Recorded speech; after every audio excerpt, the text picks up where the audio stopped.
pretty lies. Look me in the face. Tell me that you love me, even if it's fake. 'Cause I don't fucking care. Yo, what's going on, guys? We're playing some more MLB The Show 16. We're talking MLB The Show 17 ratings predictions. As you guys know, I said we're going to go week by week. We're going to go over each position, top 10 ratings predictions for each position. This week, we're doing first baseman. So without further ado, we're going to go ahead and get started. As always, I like to hear what you guys think as well, where you think players should be, so you have to let me know below. But coming in at number 10 is Adrian Gonzalez. He ended MLB The Show 16 at an 83 overall. He had a 285 average this season, 18 homers, 90 RBIs. His power numbers were down from the previous season. And here's the thing about putting him at number 10. It was a tough one to decide from. I wanted to slide in Chris Davis, but then I seen, his numbers were really similar to Chris Carter. And Chris Carter ended the season at a 79 overall in MLB The Show 16. That being said, I thought I'd just slide in. Adrian Gonzalez seemed like a pretty solid player with the batting average being a lot higher than both of them, even though his power numbers are a little bit lower. So we're going to go ahead and slide him in here at an 85 overall in the number 10 spot.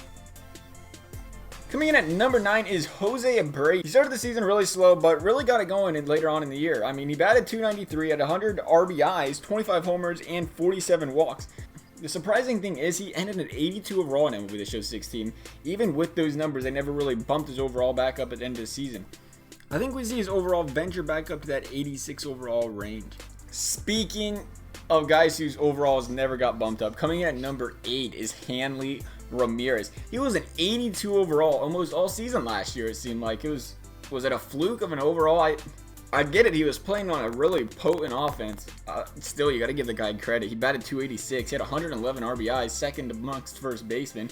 He had 30 home runs. He had 9 stolen bases. Like I said, the 249 from 2015 batting average might not have helped really. Plus, he's had injury after injury. He hasn't played 150 games or more since 2012. Either way, though, we're going to slide him in an 87 overall going into the season. I think he deserves it. He had a really nice season, and I think his overall should reflect that. Coming in at number 7 is Wil Myers. He only batted 259. He had 28 home runs, 94 RBIs, but he had 28 stolen bases. This was really his first full season in the majors where he could prove himself, though. Only played half the season the first 3 years of his career. 2015, he batted 253. Similar to that a couple years before that. The thing is, MLB The Show gave him an 85 overall already, and the stolen bases are really going to help your overall. It's going to boost that speed up. It's going to give you the edge over a couple other stats. Plus, the power numbers were there. He had 28 home runs, wasn't bad, 260 average, 94 RBIs. He almost had 100 RBIs. I think he can slide in there at an 87 overall coming into this season. Coming in at number 6 is Edwin Encarnacion. He ended the season at an 87 overall in MLB The Show 16. He batted 263 at 127 RBIs, led the MLB. He had 42 home runs. In 2015, he batted 277, 39 home runs. So he upped his home runs, lowered his average. I know I got a lot of Blue Jay fans out there, so let me try to explain this one to you guys.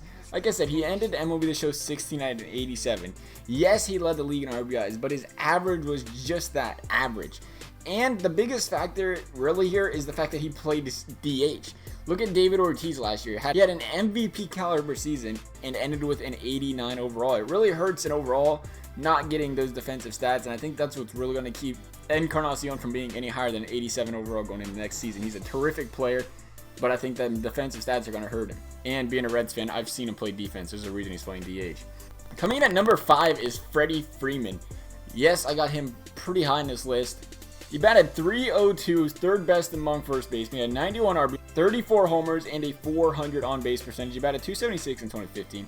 It might be a surprise to some people to see him this high, but I think he's one of those under-the-radar type of guys because he's been playing on a horrible team the last couple of years that really hasn't produced any offense at all. And it kind of explains why the guy's only got 91 RBIs. So I think he can, though. I think he deserves it. I think he deserves an 89 overall this year, and I think he'll slide up in there and be in top 5 first baseman. Coming in at number 4 is Anthony Rizzo. He batted 292 at 109 RBIs, 32 home runs, a 385 on-base percentage, and it's a good thing stolen bases aren't the only reason he's got an overall, because he had 3 stolen bases and he was caught stealing 5 times. It's not a good percentage.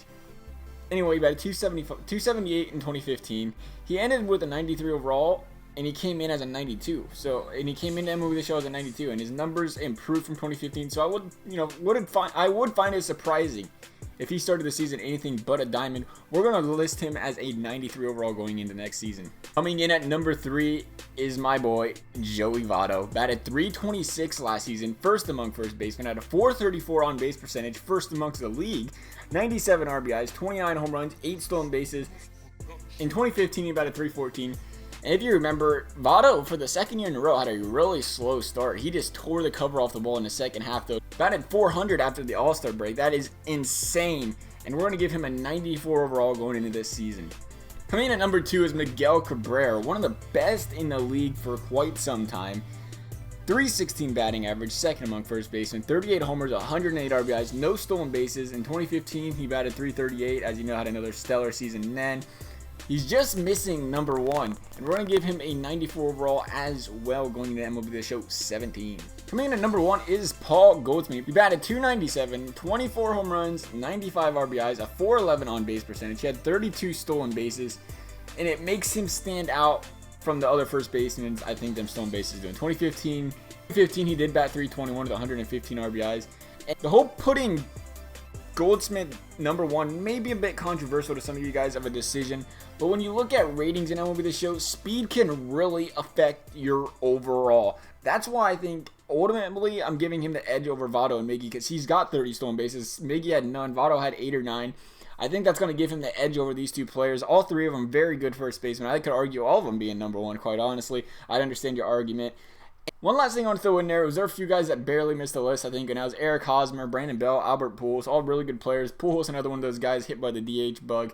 Other than that, though, guys, this is my predictions. I'd love to hear what you guys think about them. Love to hear what you guys have as far as your top 10. So, as always, I hope you enjoyed the video. Thanks for watching, and we'll see you next time.